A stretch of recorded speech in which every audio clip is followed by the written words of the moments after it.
So I'd love for you to talk with us about your experiences that were very formative for you in shaping you into someone who could take on these fundamental struggles over justice, over racial equality, social change, and transformation. So, what were things that you experienced growing up that helped to shape you into that person? Well, a new pastor came to town when I was in my early teens, I guess maybe 13 years old or so. His name was Virgil Alexander Wood. He came to pastor Diamond Hill Baptist Church. And at the time, my father was membership secretary for the local branch of the NAACP in Lynchburg, Virginia. And Dr. Wood and my father became friends. Shortly after Dr. Wood had gotten there, efforts were afoot to desegregate the school system in Lynchburg. And the original suit started out with about 32 kids, but because of social and economic pressure from the majority community, that number got whittled down to 4. The 4 of us that ended up going forth in the suit, for the most part, our parents depended on the black community for their livelihood. My father was the manager of Virginia Mutual Life Insurance Company, which was a black insurance company.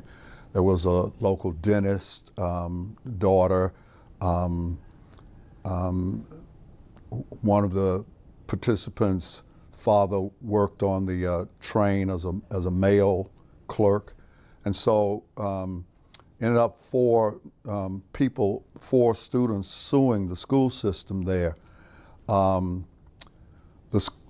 courts made a decision based on supposedly IQ scores, and it was determined that Linda Woodruff and I would end up going to E.C. Glass High School January 29, 1962. Brenda Hughes and Cecilia Jackson came the beginning of the next school year. Ironically, we had to have higher IQ scores than 99% of the students that we were going to be going to school with at Glass.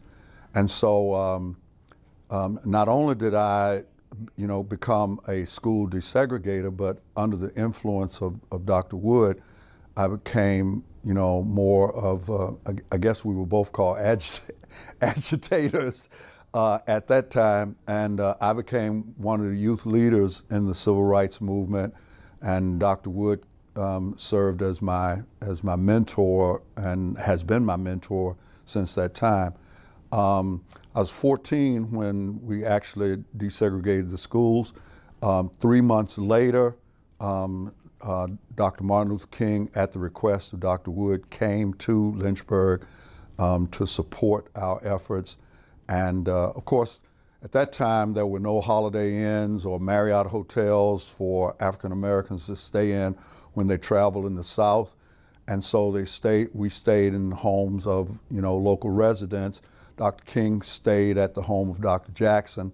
And after we had the rally that night at E.C. Glass's public auditorium, we went back to Dr. Jackson's house, and I vividly remember sitting on the floor with Dr. King singing freedom songs. So that was kind of the beginning of it all.